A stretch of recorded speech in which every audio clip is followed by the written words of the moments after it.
Shalom teman-teman. Pada kesempatan pagi hari ini kita akan mulai ibadah kita. Aku ajak teman-teman buat kita sama-sama menyatukan hati kita. Kita akan menaikkan pujian Bapa Engkau sungguh baik.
melaksanakan ibadah online kami.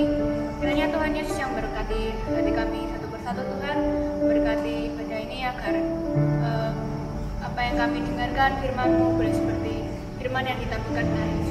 Dalam nama-Mu Bapa kami berucap syukur menyerahkan ibadah kami dalam tangan-Mu. Haleluya. Shalom teman-teman. Ya, walaupun kita di rumah, kita harus tetap semangat memuji nama Tuhan. Betul itu. Dan untuk menambah semangat, marilah kita bangkit berdiri dan menyanyikan lagu Denganmu Tuhan. Teman-teman yang di rumah juga bisa semangat buat bangkit berdiri bersama. Ya semangat. Sambil tepuk tangan aja ya.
Sekarang aku mau ajak teman-teman buat kita masuki firman Tuhan. Aku mau ajak teman-teman buat kita menyiapkan hati dan pikiran kita untuk kita boleh terfokus akan firman-Nya. Nah, kita akan menyanyikan lagu Firman-Mu, Berita Bagi Kami. Bagi yang besar itu, silakan.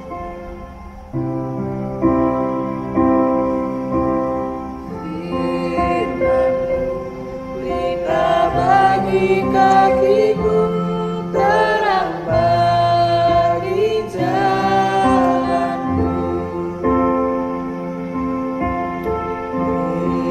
Firman-Mu, berita bagi kakiku, terang bagi jalanku.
akan diberitakan oleh Pendeta Hansa.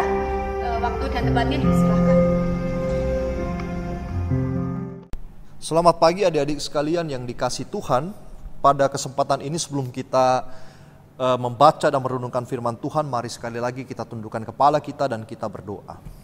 Bapa di surga, kiranya kasih setia Tuhan menaungi setiap kami agar firman yang kami dengarkan pada pagi hari ini sungguh-sungguh memperkaya kehidupan kami dan kami bisa melakukan firman-Mu dengan setia dan taat.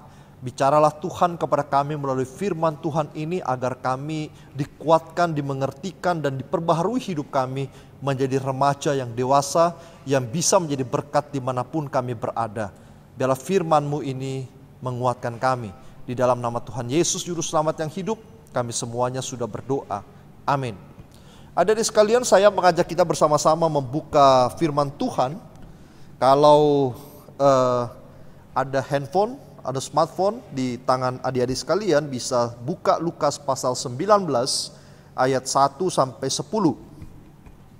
Lukas pasal 19 ayat 1 sampai 10. Yesus masuk ke kota Yeriko dan berjalan terus melintasi kota itu. Di situ ada seorang bernama Sakeus, kepala pemungut cukai, dan ia seorang yang kaya. Ia berusaha untuk melihat orang apakah Yesus itu, tetapi ia tidak berhasil karena orang banyak sebab badannya pendek. Maka berlarilah ia mendahului orang banyak, lalu memanjat pohon ara untuk melihat Yesus yang akan lewat di situ. Ketika Yesus sampai ke tempat itu, ia melihat ke atas dan berkata, "Sakeus, segeralah turun, sebab hari ini aku harus menumpang di rumahmu."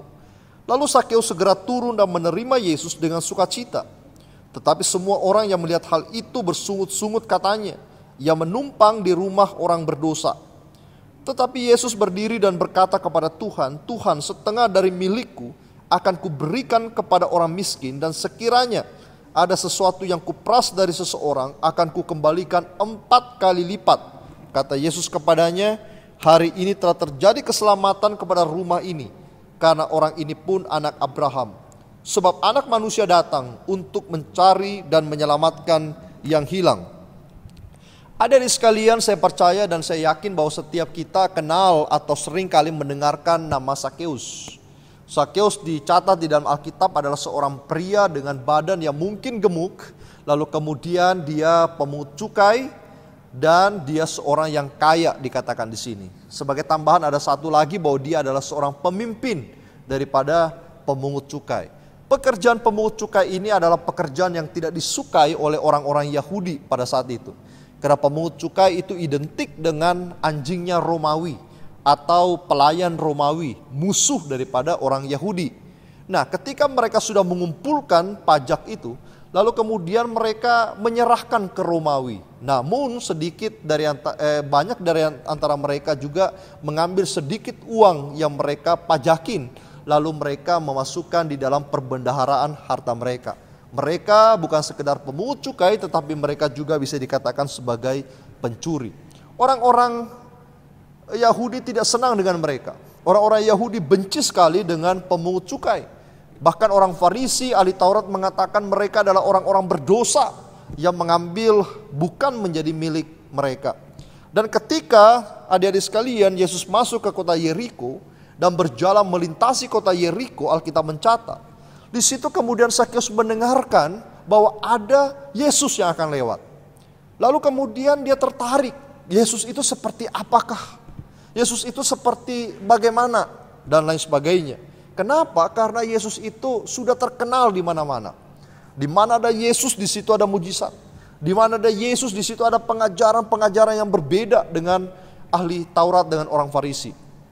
Di mana ada Yesus, di situ ada penerimaan terhadap orang-orang berdosa. Dan memang kalau kita perhatikan Alkitab kita, Yohanes pasal 8 misalnya, di mana perempuan yang berzina itu orang-orang semua tidak suka dengan dia, tetapi Yesus justru mengampuni dia dan membebaskan dia dari hukuman rajam batu. Nah, adik-adik sekalian, di sini kemudian Sakeus penasaran sekali. Di dalam Alkitab dicatat ia berusaha melihat orang seperti apakah Yesus itu. Kata berusaha di sini adalah dia mau berjuang untuk bertemu dengan Yesus. Jadi dia tidak hanya sekedar mendengarkan, tetapi dia penasaran seperti apa Yesus itu. Lalu kemudian Alkitab mencatat dia pergi melihat Yesus. Tetapi yang terjadi ketika dia sampai di lokasi, rupanya orang banyak lebih dulu daripada dia. Sehingga apa yang terjadi, ia berusaha terus menerus melihat Yesus. Dia naik di pundak orang, tetapi orang tidak mengizinkan dia di situ. Dia mencoba menerobos barisan blokade orang itu terlalu banyak, dia tidak mampu. Lalu apa yang terjadi di Alkitab dicatat? Dia melihat ke belakang dan rupanya ada pohon ara. Lalu kemudian dia naik di pohon ara itu, lalu dia manjat di pohon ara itu, dan dia memfokuskan diri melihat satu sosok di tengah kerumunan banyak orang itu. Orang baru yang dia lihat, yang punya karisma yang luar biasa. Sehingga Alkitab mencatat apa? Dia di atas pohon itu hatinya berdebar-debar. Lalu berpikir, kalau aku diterima oleh Tuhan Yesus, aku akan turun dan menerima orang ini di rumahku. Lalu adik-adik sekalian, Yesus itu sampai di bawah pohon. Di bawah pohon di mana Sakeus manjat pohon itu. Di Alkitab dicatat dia melihat ke atas, lalu dia melihat Sakeus. Lalu dia mengatakan, Sakeus, segeralah turun. Saya berpikir satu hal begini. Ketika Yesus melihat Sakeus dan Sakeus diminta segera turun dari pohon, ada satu hal yang mungkin membuat kita kepo, yaitu Yesus tahu siapa di atas pohon itu. Tidak ada murid-murid juga kenal siapa Sakeus itu, orang itu dan lain sebagainya. Tidak ada. Tetapi dia mengatakan, Sakeus segeralah turun. Dia tahu namanya. Karena Alkitab mencatat bahwa dialah yang membentuk engkau. Dialah yang menciptakan engkau. Dia tahu isi hatimu. Dia mengerti siapa engkau. Jadi kalau adik-adik di rumah, apapun yang kamu lakukan pada hari ini, siapapun kamu, hebat bagaimanapun kamu menyembunyikan identitas dirimu, bahkan juga apa yang ada dalam pikiran dan hatimu, Yesus tahu semuanya itu. Lalu Yesus melihat Sakeus, dia mengatakan, segeralah turun. Lalu apa yang dilakukan Sakeus? Sakeus segera turun dari pohon ara itu. Bayangkan adik-adik sekalian, dia pakai baju jubah seperti daster. Lalu kemudian dia turun segera mungkin. Kita bisa lihat bahwa tangan dan kakinya pasti ikut terluka. Atau sedikit banyaknya jubahnya yang mahal itu juga ikut sobek. Lalu ketika Yesus mengatakan kepada Sakeus bahwa aku mau makan di rumahmu, apa yang dilakukan Sakeus? Alkitab mencatat bahwa dia terpesona. Dia mengatakan, oh Tuhan, aku mempersilakan engkau makan di rumahku. Aku mau engkau ada di sini bersama-sama denganku. Bahkan aku akan kembalikan 4 kali lipat kepada orang-orang yang sudah aku peras dan memberikan bagian-bagianku kepada orang-orang yang membutuhkan. Lalu Yesus mengatakan di sini bahwa hari ini terjadi keselamatan di dalam rumah ini. Bagusnya dikatakan di rumah itu seisi keluarga Sakeus. Jadi sering kali kita berpikir begini, kalau saya diselamatkan maka saya sendiri. Tetapi Alkitab pernah mengatakan kepada kita bahwa satu orang diselamatkan, seisi keluarganya ikut diselamatkan. Artinya bahwa satu orang percaya yang bisa menjadi kesaksian bagi orang lain, maka seluruh keluarganya itu ada Yesus hadir di tengah-tengah mereka. Jangan pikir bahwa anak remaja adalah anak yang masih sangat kecil yang tidak mengerti apa-apa. Adik-adik sekalian, bisa dipakai Tuhan untuk membuat kakakmu, adikmu, bahkan orang tuamu yang belum percaya menjadi percaya kepada Tuhan. Jadi kepercayaan kepada Tuhan bukan sekedar mengatakan saya percaya kepada Engkau Tuhan, tetapi juga kita mengatakan apa yang harus aku lakukan kepada Tuhan. Jadi di sini Sakeus ada 2 hal yang penting. Yang pertama attitude-nya, sikapnya, sikap hormatnya kepada Tuhan. Dia rindu melihat Tuhan. Dengan hormat dia manjat di pohon itu untuk melihat Tuhan. Yang kedua adalah action-nya. Action-nya itu adalah mencoba belajar peduli kepada orang lain. Peduli apa yang bisa saya berikan, akan saya berikan kepada orang lain. Dia sudah tidak pikir keuntungan, dia tidak pikir kerugian. Yang dia lakukan adalah apa yang harus saya lakukan di hadapan Tuhanku. Lalu Tuhan mengatakan hari ini terjadi keselamatan bagi rumah ini. Tuhan mengatakan di dalam bagian terakhir, sebab anak manusia datang untuk mencari dan menyelamatkan yang hilang. Adik-adik sekalian, engkau itu dan saya, banyak orang di dalam dunia ini sedang terhilang pada hari ini. Mereka tersesat dan tidak tahu jalan pulang mereka. Ego muncul, pengalaman-pengalaman hidup, apa yang dia lihat di sekitarnya, sungguh-sungguh kemudian membawa dia, oh itulah tipikal saya, itulah model saya. Ketika kita nonton artis-artis Korea, kita melihat, wah rambutnya itu adalah rambut yang terbaik, saya harus ikut itu, penampilannya dan lain sebagainya. Be yourself, bukan hal yang baik juga. Tetapi like Jesus, seperti Yesus adalah yang terbaik. Seperti Sakeus adalah yang terbaik. Jadi bukan seperti orang-orang yang kita tidak kenal, orang-orang yang belum kita lihat buahnya. Di sini Tuhan katakan orang seperti Sakeus ini adalah orang yang dari hilang didapatkan kembali, ditemukan kembali. Ini sinkron sekali dengan perumpamaan anak yang hilang. Kalau adik-adik sekalian memperhatikan bagian ini, Sakeus seperti anak yang hilang itu. Kita juga pernah seperti anak yang hilang itu, yang tidak tahu tujuan hidup kita, yang tidak mengerti apa yang harus kita lakukan di dalam hidup ini, yang kita sendiri bingung siapa sebenarnya saya di dalam hidup ini. Adik-adik sekalian, di sini kita menemukan satu hal yang baik sekali. Seorang tokoh gereja pernah mengatakan, kalau engkau mau kenal dirimu, engkau harus kenal Tuhanmu. Jadi ketika Sakeus mengenal Yesus, maka dia tahu dirinya orang berdosa. Ketika engkau tahu Yesus, maka engkau tahu dirimu orang berdosa. Perkataan kita seringkali menyakitkan hati orang lain. Perbuatan kita seringkali iri hati dan membalas yang buruk dengan yang buruk. Pikiran kita seringkali memikirkan hal yang tidak harus dipikirkan. Lalu kemudian apa yang action kita lakukan tiap hari. Mungkin kita membentak orang lain. Mungkin kita tidak hormat dan sikap kurang sopan sama orang tua kita. Kita tidak hargai teman-teman kita. Kita ego sekali. Kita mengerti itu, tetapi kita mengatakan saya tidak bisa keluar daripada pergumulan hidup saya. Sakeus saja bisa. Di dalam keberdosaannya, di dalam hal yang paling memalukan hidupnya, dia bilang sama Tuhan, Tuhan saya ini pencuri. Saya ini orang jahat. Saya ini tidak betul-betul bertobat. Lalu kemudian dia mengatakan hari ini saya punya komitmen yang baru, yaitu memberikan yang terbaik bagi sesama saya. Adik-adik sekalian, saya punya seorang teman, orangnya gemuk, sopir kontainer. Jahat sekali. Istri anaknya selalu dipukulin sama dia. Dia tidak pernah hargai orang lain. Dia tidak pernah hormati orang lain. Hidupnya cuma ada dia. Tiap hari dipakai untuk mabuk-mabukan. Uangnya dipakai untuk beli rokok. Semuanya dia begitu jahat.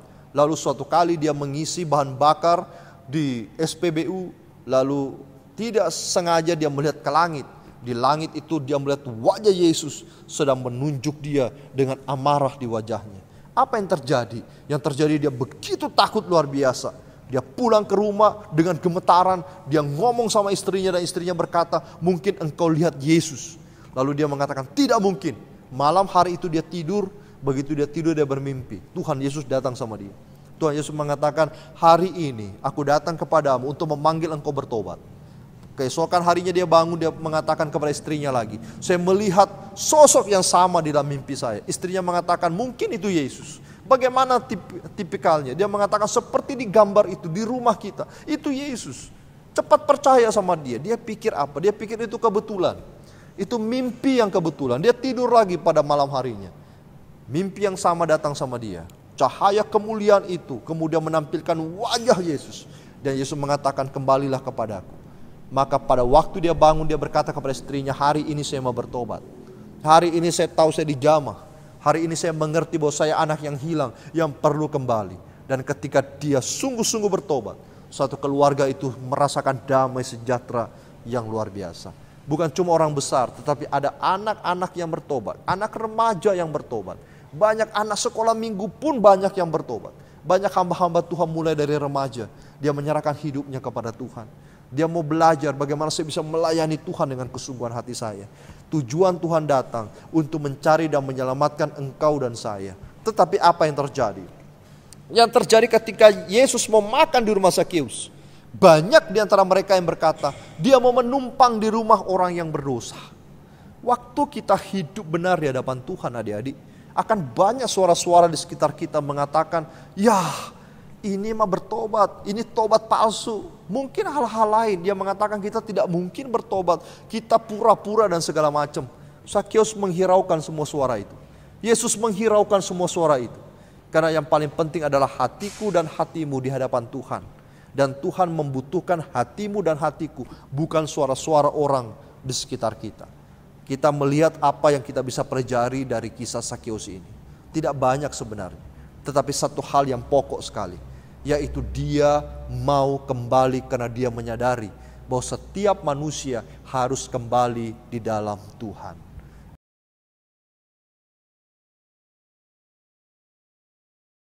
Mari kita berdoa. Bapa di surga, terima kasih banyak untuk kesempatan siang hari ini kami sudah mendengarkan firman-Mu tentang Sakeus, orang pendek. Mungkin kami lebih baik daripada dia, mungkin kami lebih tampan daripada dia, tetapi lihat hati kami.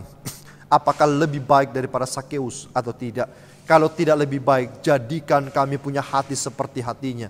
Kalau kami hari ini sudah bertobat, ajar kami konsisten di dalam pertobatan kami. Walaupun kami masih muda Tuhan, tetapi kami hendak dewasa di dalam Engkau, melakukan firman-Mu dengan segenap hati dan kehidupan kami. Bicaralah selalu kepada kami dengan tidak bosan-bosan Tuhan, sebab kami menyerahkan hidup kami hanya ke dalam tangan Tuhan. Terima kasih, di dalam nama Tuhan Yesus, Juru Selamat yang hidup kami semuanya sudah berdoa. Amin. Ya, terima kasih untuk firman-Nya Pendeta Hamzah. Semoga firman-Nya yang telah diberikan dapat kita resapi dan kita tanam dalam hati. Dan sebelum kita mengakhiri ibadah pada hari ini, marilah kita juga berdoa untuk bangsa kita dengan menyanyikan lagu Doa Kami.